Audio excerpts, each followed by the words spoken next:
Yo, you made it. It's your favorite comic on the rise, back with season 2 of the Comedy Chatter podcast. If you've been searching for a pod that talks all things comedy, as well as kicking with some of the dopest comics in the game, then this is the podcast for you.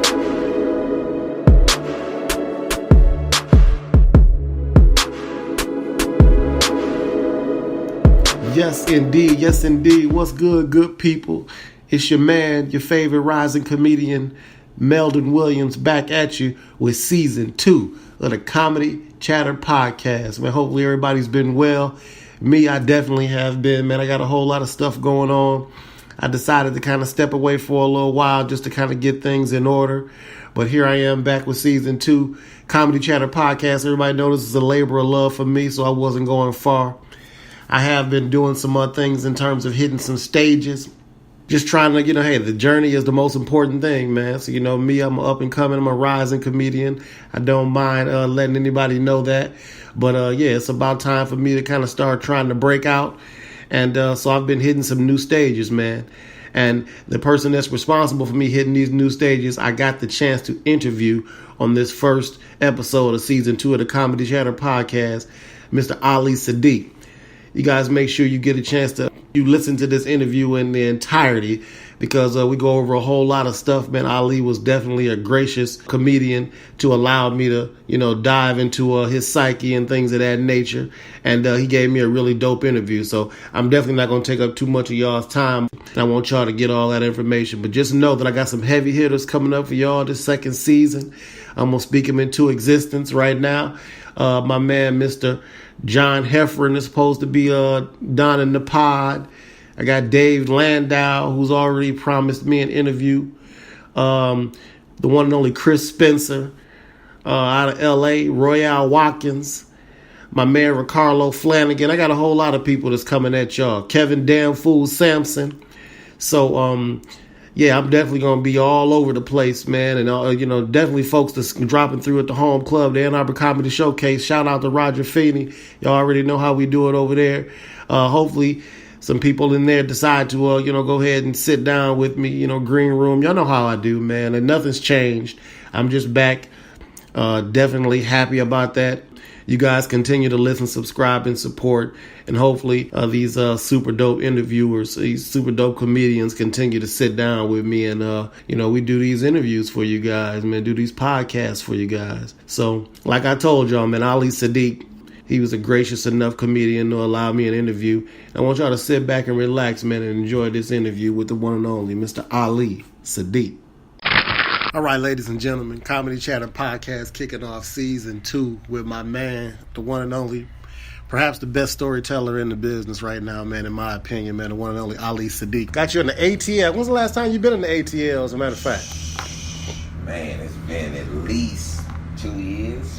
Okay. Not more, 2 or 3 years. Okay, is this one of the spots you did coming to, or is it just kind of, just like just one of the other ones?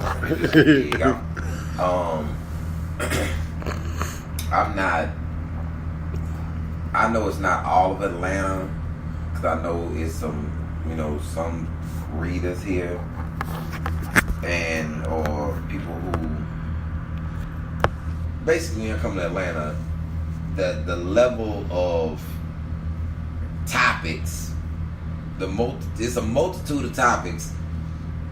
If it's 99 topics, Atlanta comics and Atlanta audiences, they go to comedy clubs. I'm not talking about everybody. They go to comedy clubs. Choose to only talk about maybe 3 to 4. I knew you was going to say 3. I don't know why I knew you was going to say 3. Now, what's those topics? Everything that's the low-hanging fruit. Sex, drugs, other black people. Yeah, that's pretty much it. And it's funny that you say that because this is just my opinion, but I happen to think that that's most black comedians nowadays that I hear. Not like you said, not all. Some people are just kind of like, hey, when it comes to comedy, you're trying to, get a vast, array of topics. But a lot of black comedians, especially the up and coming ones, man, I go to open mics still, man. I'm up and coming. I go to open mics. And that's all they want to talk about is sex. How many people they done screwed, how they screw them. And then you said drugs. How many of y'all smoke weed? And here they get everybody. That's a big one. Everybody, smoke, start clapping. And it's not like you can't do that, but the way you present it is also a problem. True. And presentation is a lot too. So a lot of these guys are very simplistic and I guess they play into the audience because it's other dark cities where a lot like DC is chocolate city. Detroit, one of the original chocolate cities.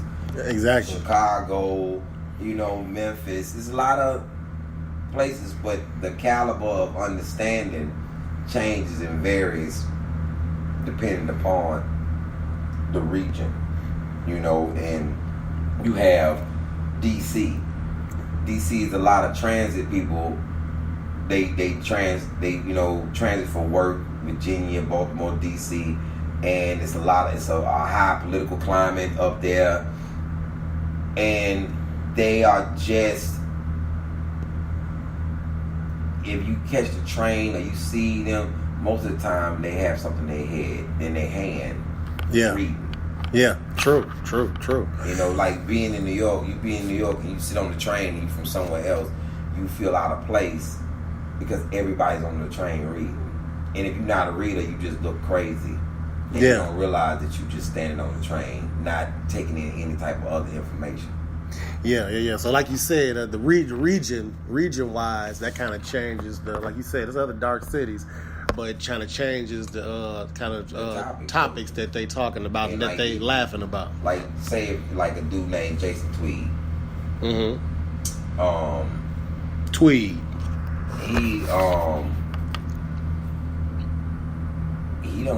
talk about things, but it's good. he's a good young comic. Okay. Okay. Then you have Bryson Brown. Yep, Houston, H-Town, right? Or is he Austin? Like, he really originally from Austin? I think he told me, but he can come out of Houston now with you, yeah. So you have him, you have Billy Sorrells, you have Sidney Castillo, you have people that talk about other things other than just sex, drugs, and other black people. And I just think that's the grooming of this particular city. Gotcha. Well, that's interesting. When you think about it, ask yourself, does that transcend to television? Like, what are the parts, like Rodney Perry's from out here?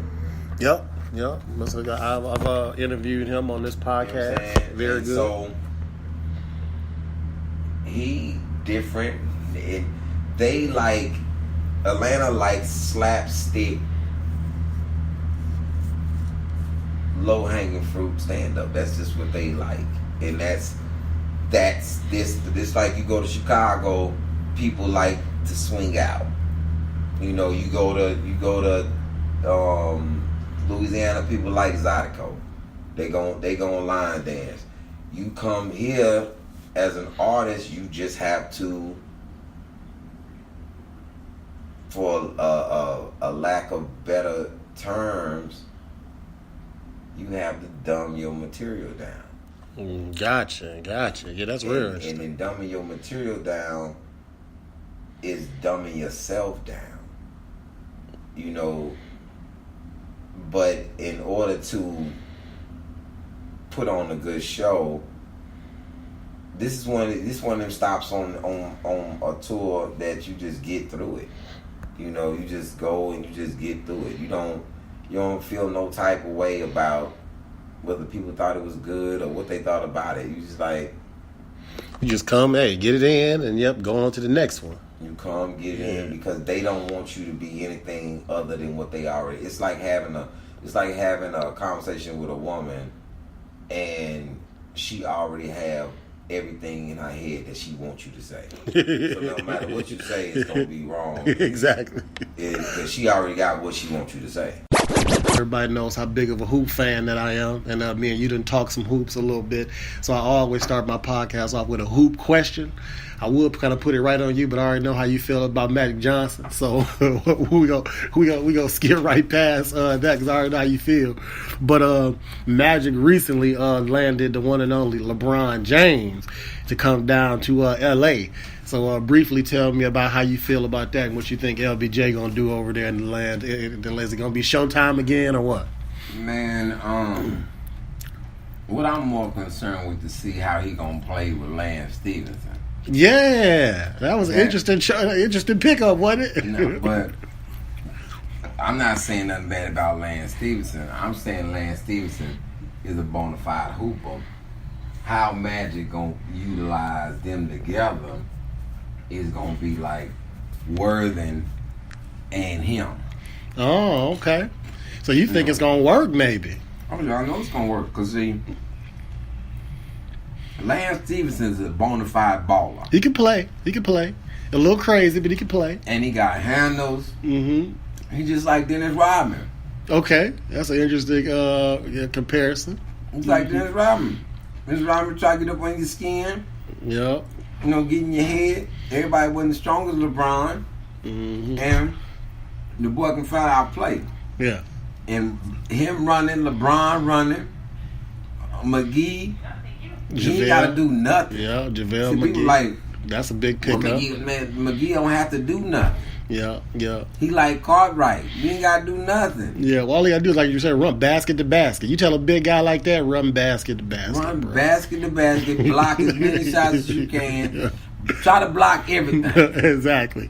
Use up your 6 if you need to. Use up your 6 fouls. Man, and just get on out the way, man. We ain't tripping on you. That's true. That's very true. So yeah, I had to ask your opinion of that because people have lost their mind about old LeBron going to L.A. I say, well, hey, he signed 4 years. Let's see what happens. But see, the thing is, I can't be no Laker fan, man. You don't mess with him. No, because see, and I love Magic. You know how crazy that is? That's your guy, yeah. And Kobe ruined it for me, man. Oh, okay. Kobe just ruined it for me, man. He ruined it for you, Laker land. You know, and so many people, I'm Laker this, I'm Laker that. No, you really wasn't. You wasn't with the Lakers when it was Showtime. Yeah. Then you really wasn't no Laker fan. Very true. Yeah, if you can't name, that's what I be telling people about the Warriors right now. They all bandwagon. I said, if you can't name Mullen, if you don't know who Mullen is, you don't know who Richmond is, you don't know who Hardaway is, and then you ain't no damn Golden State Warrior fan. First of all, if you don't realize that the coach messed that team up. You talking about Mullen and them? Oh, man. Oh, you talking about not Don Nelson. That's my dude. Don Nelson messed that whole team up, man. Oh, that's my man. You talking about Chris Hardaway. Mitch Richmond. Billy Owens. Owens. Oh, man. They had a squad. But Don Nelson always wanted to try to run that unconventional shit. Don Nelson traded everybody. yeah, that's true. I think he traded everybody trying to get Weber over there.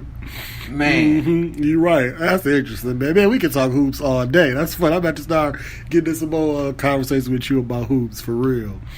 All right, so I've also talked with you about this briefly. Like I said, I want to get you on wax with a whole bunch of this stuff. But you out of Houston, right? You know what I'm saying? Yeah. H-Town. So we've talked about how a lot of people say, "Hey, man, you got to go to L.A. You got to go to New York. You got to, in order to make it in this comedy game, you got to be in LA. You got to be in New York." You've been a guy that's, achieved, amazing success, but you were able to stay home in Houston. You was like, "Hey, I ain't going nowhere. I want, cake for my people." So briefly talk about that and tell me, what I'm saying, kind of, why you decided to do that, stay home. And also, is that something that you think now, has your mind changed at all in terms of, man, I might need to go, elsewhere? So this is how I see it. I see it as this. I'm like a unicorn. Okay. I don't suggest everybody be like me. Some people desire that struggle. Yeah. so they can become something. I've already struggled in normal life, so I can just talk from my point of view, from where I'm at, and the people who don't have that ability, they have to take another route. So then there you go with the YouTube people that, you know, however they start, and then they leave their hometown, and then, you know, they doing comedy. What, you know, however people get to wherever they need to get to is their route. But I was just against it because it didn't make sense to me why you couldn't start from your hometown. Yeah. Why you wouldn't build a fan base in your hometown, and then they find you. Yeah. Why you couldn't do it like that? I didn't think comedy. This is before the internet. Yeah. I didn't think comedy That's was true. in one place. Mm-hmm. You know what I'm saying? So my determination came from people saying stuff to me that didn't make sense to me. You know, a prophet is not welcome in his own home, and all that goofy shit that, you know, I didn't never understand. Like, why wouldn't he be? Why wouldn't you be honored in your own home? Yeah, that's you're supposed to be. You're supposed to be. Exactly. So you saying that kind of now, like when you started versus now, like you said, the internet changed a whole lot of shit. So like you saying now, it's probably a tad bit different than your thought process. And see, I'm not an internet dude now. Yeah, So, yeah. Your IG strong as hell, though. I'm gonna let you know that right now. Like, you one of the people I get on. Like, let me see what he talking about today. Compared to, in content, yeah. Yeah, But content. compared to followers. Oh yeah. Well, that's always a whole nother. We gonna get into that too, by the way. That's a whole other thing. Yeah, that's a whole nother. We gonna get into that because I got that actually as an actual question, man. Because they talk a whole lot about you know how it changed the game, but change don't always mean good to me. That's my opinion. But like I said, we'll get to we'll definitely get to that. Yeah.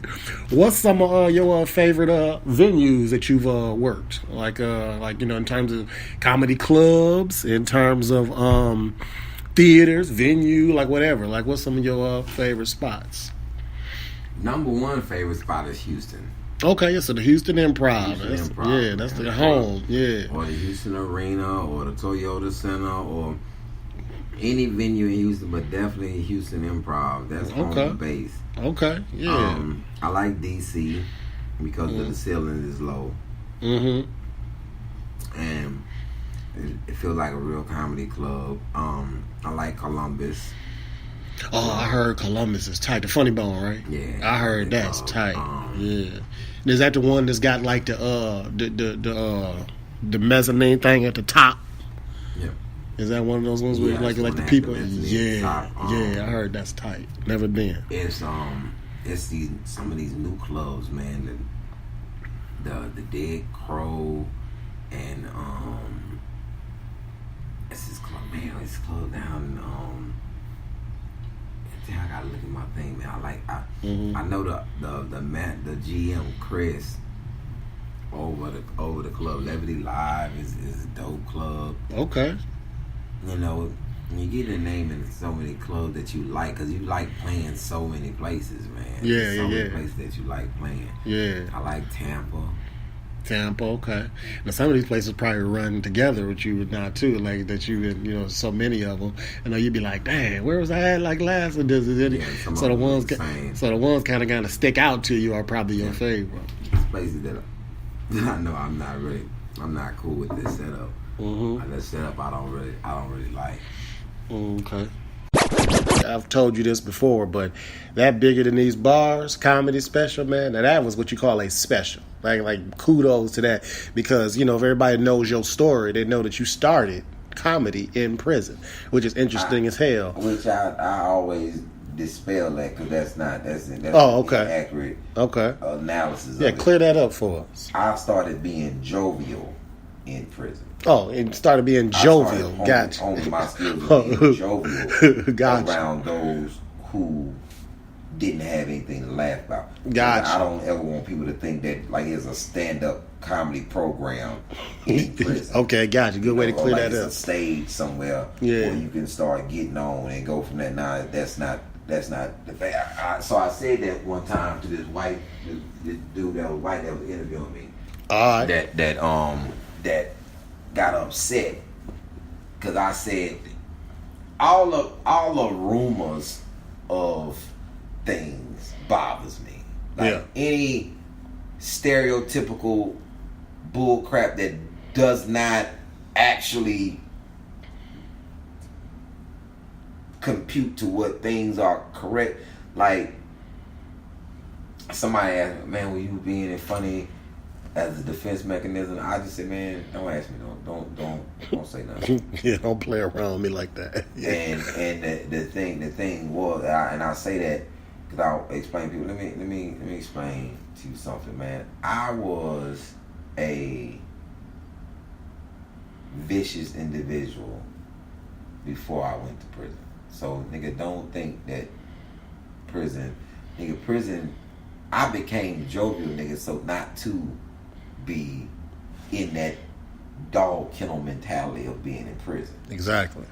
I say, because I was a pit in the free society, nigga. And I tell niggas a lot of times, hey man, you know I was negative when rap was positive. So nigga, just know that rap music didn't influence me to do a motherfucking thing. Exactly. Nigga, I was already, nigga, when my favorite song was I'm Proud to Be Black, nigga, I was already moving weight. Gotcha. So nigga, Gotcha. So I'm trying to understand, nigga, don't get it twisted. So he takes that, because I kept explaining to him the things that you think are synonymous with prison is not. The reason why people think that people be funny, that's not like that even is a thing. Oh, you was funny to keep people off you in prison. The reason why that's even a thing is because it was in a movie, House Party. Yeah. Richard Pryor even kind of had a bit where he talked about it as well. But yeah, that's where that kind of came from. I get what you're saying. But Richard Pryor never was in jail. Yeah, like I said, it was a bit. Yeah. He was like, yeah, funny to keep your mind off his booty and this, that, and the other. So yeah, so I get what you're saying. And you like, yeah, that wasn't me. I don't remember Richard Pryor ever even saying it. That's the crazy thing. And I went through Bicentennial, nigga. I went through Blacksmith.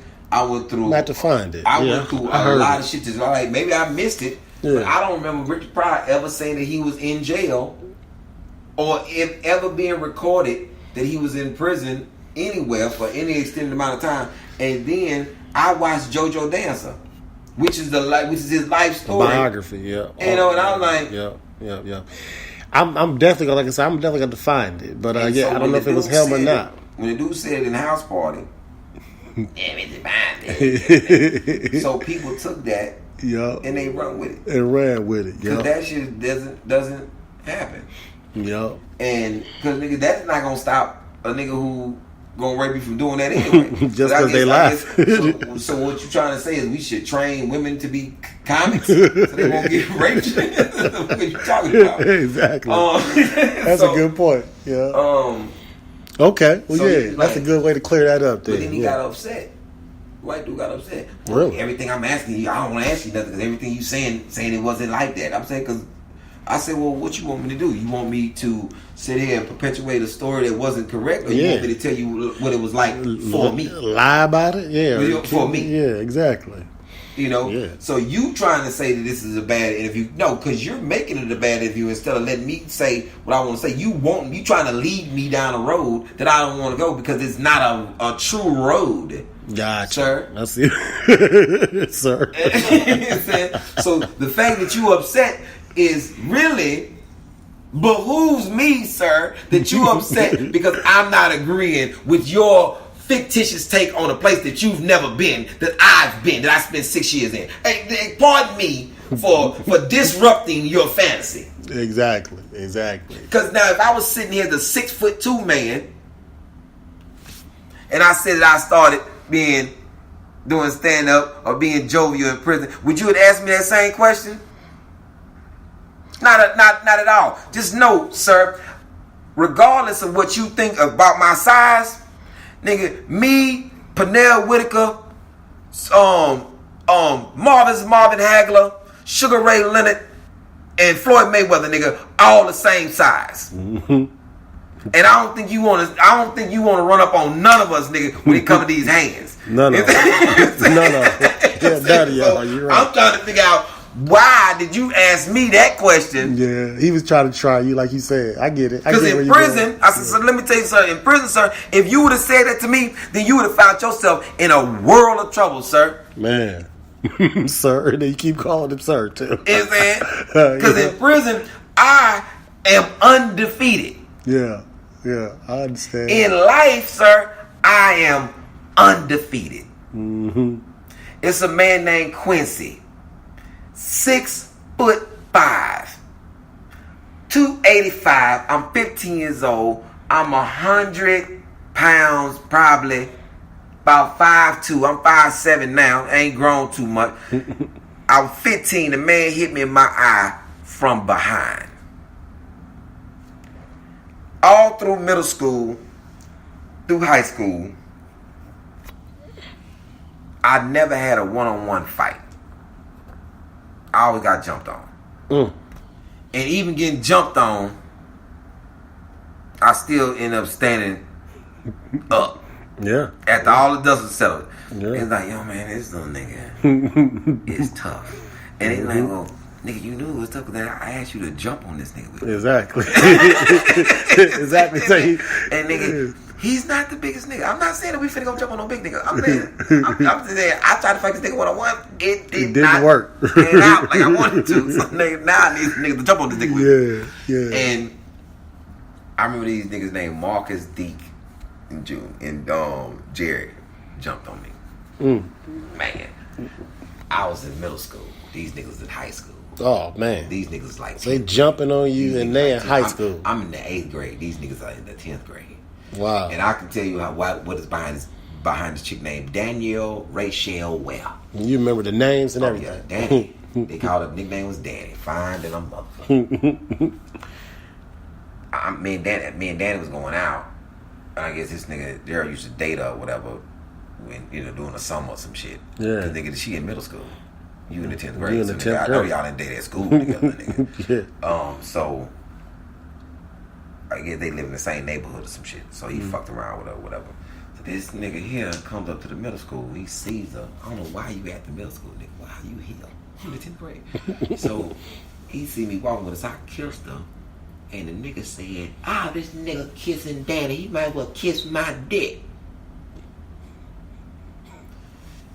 And I must have slapped that nigga to the ground. Yeah, you heard it. You heard it. That is a problem. Me and that nigga, I mixed it up on that nigga so serious. Cause you gotta, I come up boxing. Yeah. So nigga, you better get your motherfucking footwork together, nigga. So now, this nigga get this nigga named Deke. Man, he went back and got some couple other dudes. It's late night. I'm coming from basketball practice. Bullshit you not. Coming from basketball practice.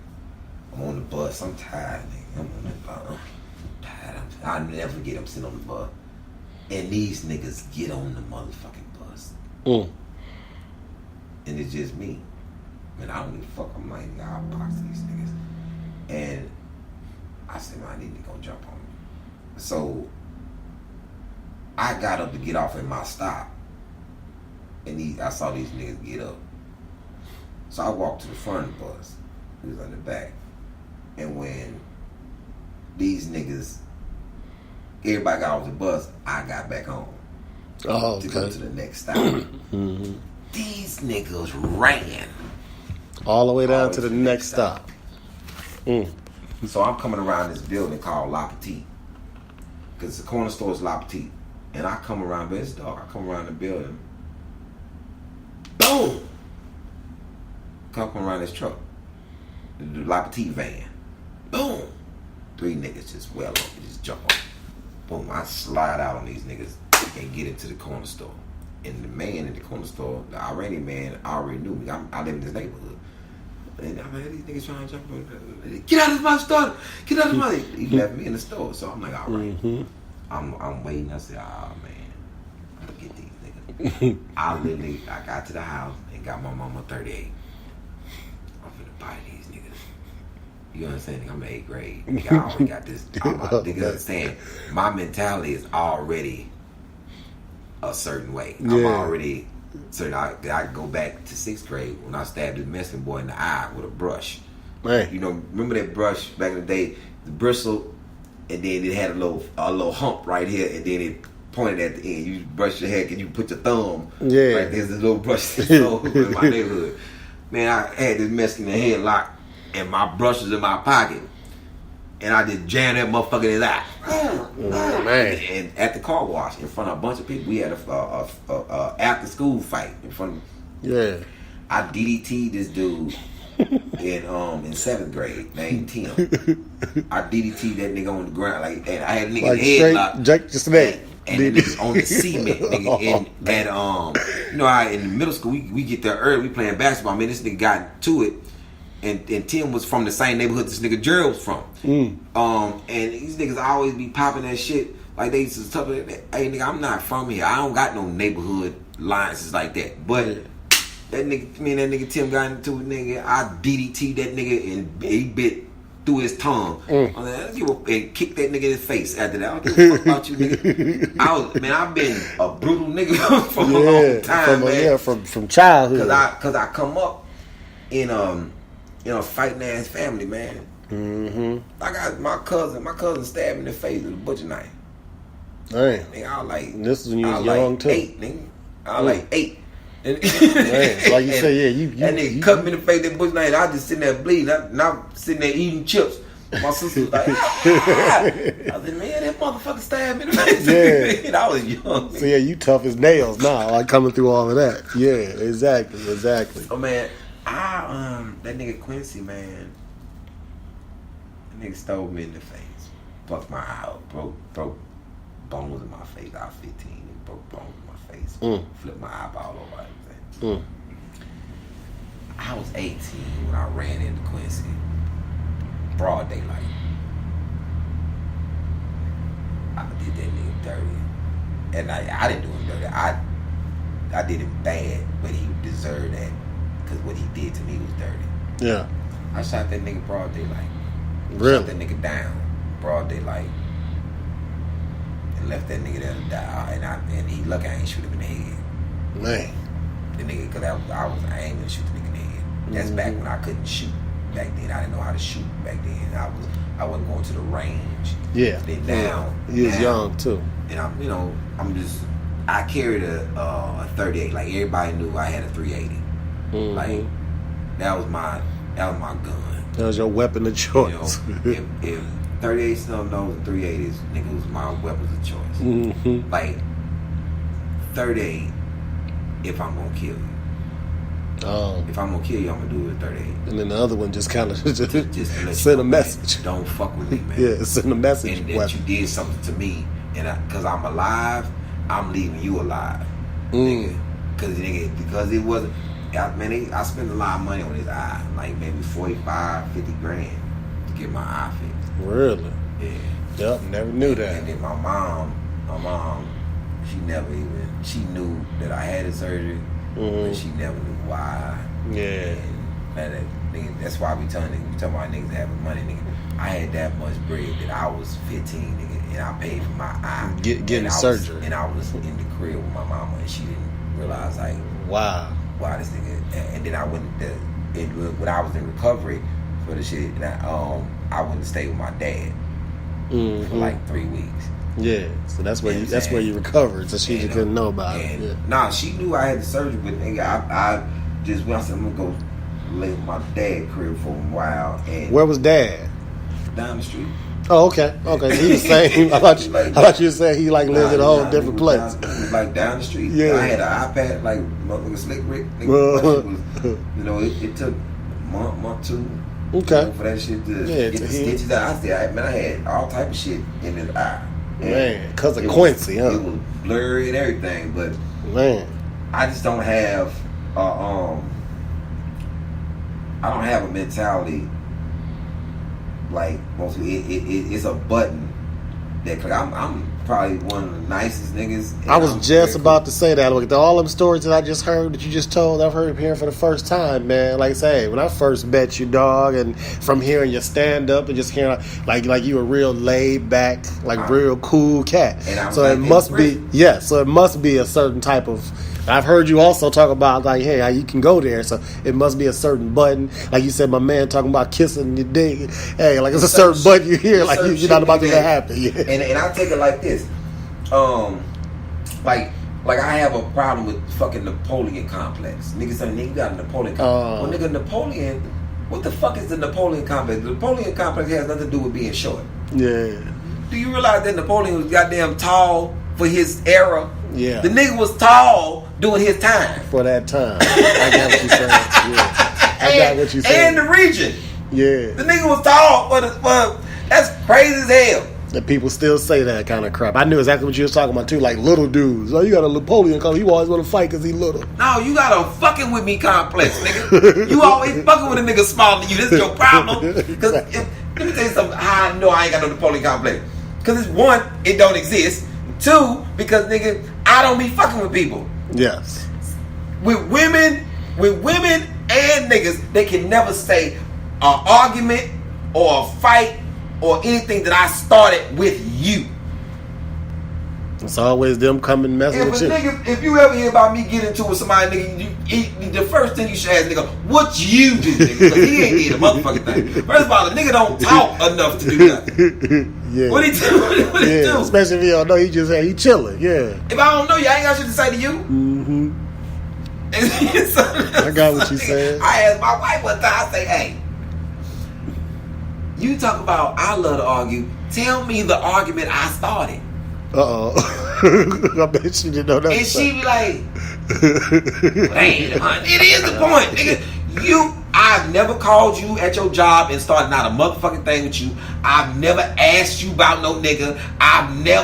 None of this shit that we argue about have I ever started with you, my nigga. Yes. You start out, nigga, I be asleep, then I'm getting punched, nigga, because you was in my phone. I wasn't in your phone. Yes. Oh, man. How I started when you went in my shit to get it. Yep, that's true. And ladies will go in them phones. You better have a code. Even if you got a code, these motherfuckers figure out your code. Oh, you ever notice that these motherfuckers figured out your code? But can't figure out how to get to the moon. Can't figure out can't do nothing else. They can't get them figure phones. shit else out but your code. Hey, they get them phones, huh? Okay. That's funny. That's funny. Man.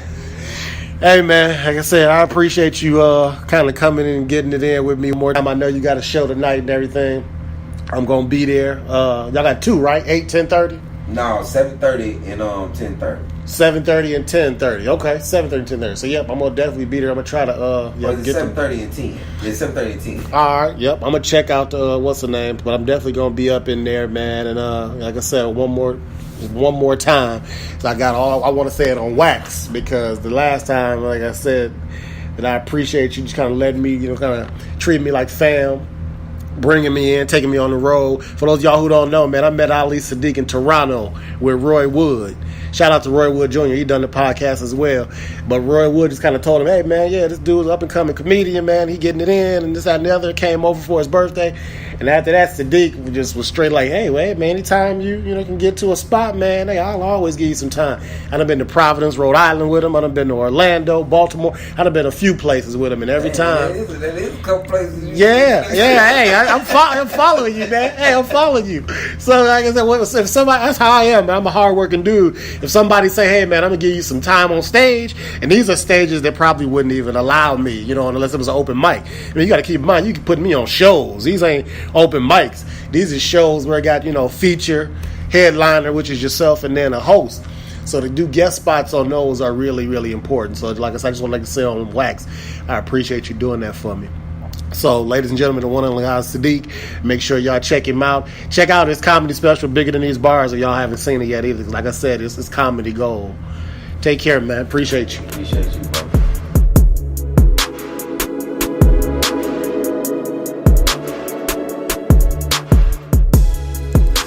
Yo, thanks so much for checking out the pod.